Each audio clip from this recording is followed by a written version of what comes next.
ni l'un ni l'autre, mais plus proche de Golgoth quand même. Oui. Oui, il a fallu faire preuve d'une certaine détermination puis d'endurance. Ouais. C'est un projet que j'ai commencé il y a très longtemps, quand j'ai contacté Alain. C'était en 2011, un truc comme ça. Donc entre 2011 et la sortie de l'album là, fin 2017, oui, il s'est passé du temps. Et puis il y a eu pas mal de mésaventures. Voilà, donc il a fallu être tenace.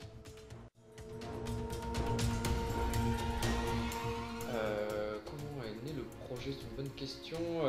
C'était pas immédiat en fait. Moi j'ai lu le roman, que j'ai trouvé vraiment formidable, qui m'a beaucoup marqué.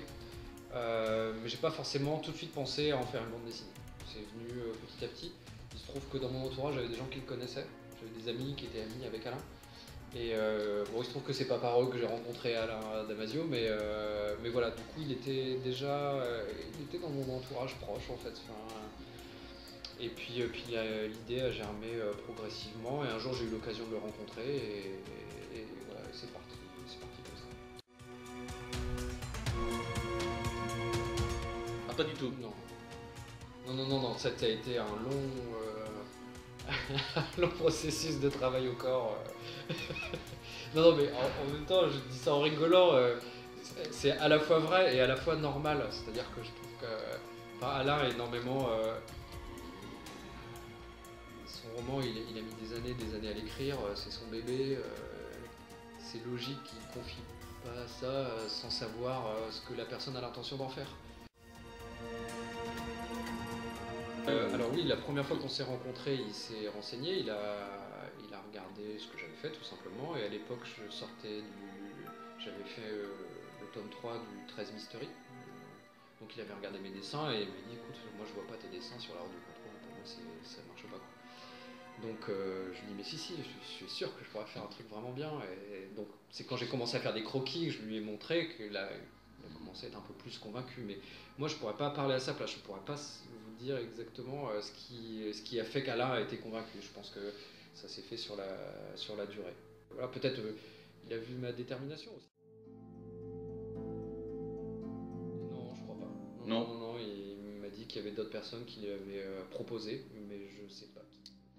La Horde, c'est un bouquin qui touche pas mal les gens quand même, en général. Ceux qui l'ont lu, bon, soit ils laissent tomber la centième page parce qu'ils n'arrivent pas à rentrer dedans, soit vraiment ils adhèrent. Et ça génère beaucoup de projets. Il y a des projets musicaux, des projets théâtraux, enfin voilà. Et donc et je pense qu'il a pas mal l'habitude d'être sollicité par rapport aux gens que le roman motive pour faire des choses. Voilà.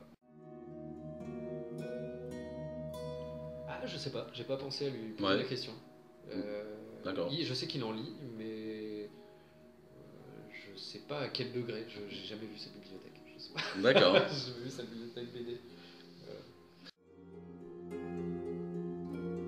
Non, pas du tout. Non, ça a été long, ça a été super long. Des moments où j'ai eu envie de laisser tomber tellement c'était dur. Ouais. Des moments c'était vraiment super dur. Et puis c'est surtout parce que je pense qu'il y a plusieurs choses. Déjà, bon, un roman il n'est pas évident évidemment. Il y a beaucoup de personnages, l'univers il est complexe, c'est très fouillé. L'écriture elle est quand même pas, elle est très particulière. Il y a beaucoup de choses, il y a beaucoup de défis graphiques, rendre le vent, etc. Le nombre de personnages de la Horde, ils sont très nombreux, même si j'ai réduit par rapport au nombre de personnages qu'il y a dans le roman. Enfin voilà, il y avait beaucoup d'éléments qui faisaient que c'était pas une bande dessinée qui serait simple à faire. Et puis ensuite, il y a le fait que c'était mon premier scénario. À un moment donné, en fait, on a fait une réunion de lecture avec mon éditeur et il a fallu que je remanie considérablement le récit. Et là, ça a été compliqué. Ouais. Au final, quand je le vois maintenant avec le recul, je me dis que c'était pas tant que ça à faire. Mais n'empêche que sur le moment, c'était hyper violent et très dur. Alors pas à chaque étape, hein, voilà, mais en général quand j'avais fini d'écrire une version du scénario, oui je lui soumettais. Voilà. Enfin, pas pour qu'il me dise oui non, qu'il pose son veto, hein, c'était pas l'objectif, mais juste parce que j'avais envie de savoir ce qu'il en pensait. Parce que encore une fois, voilà, comme c'était mon premier scénario, j'ai besoin tout simplement de conseils et de retours de la part de lecteurs pointus. Donc Alain forcément en faisait partie, mais il n'y a pas eu que lui, hein. Il y a eu mon éditeur, ma compagne, enfin voilà, des gens en qui j'ai confiance dans le regard et la lecture.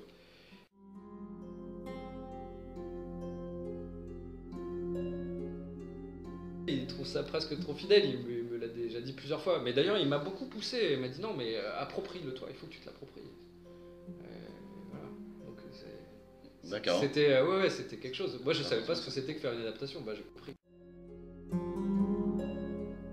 Non, pour trouver l'identité visuelle, ça a été très très long. Surtout que je savais qu'ensuite j'allais les trimballer sur 5 ou 6 tomes. Donc j'avais pas envie de me planter, même si on peut toujours faire un peu bouger les lignes en cours de route, mais j'avais envie vraiment de. Il fallait pas que je parte du mauvais pied, quoi. Voilà. Donc pour ça, du coup, j'ai beaucoup préparé en amont. Et alors, je sais pas si je suis parti du bon pied ou pas, mais en tout cas, moi, j'ai tout fait pour me préparer suffisamment pour qu'une fois lancé, j'ai pas trop de regrets.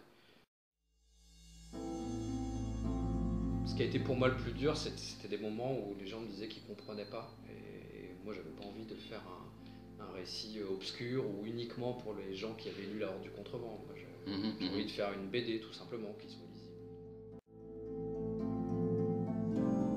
Alors, non, pas jusqu'à la fin du roman, mais j'ai déjà découpé les différents tomes. Je sais ce que va contenir chacun des tomes. Et ensuite, pour ce tome 1, pour la première fois, j'ai fait le storyboard de la planche 1 à la dernière page. Ce que je faisais pas avant. Avant, je faisais par tranche de 5 ou 10 pages. Et ensuite, je crayonnais, j'ancrais les pages. Quand on le fait soi-même, à un moment donné, on manque de recul. Et le fait de faire le storyboard jusqu'au bout m'a permis d'avoir vraiment une vision d'ensemble du livre.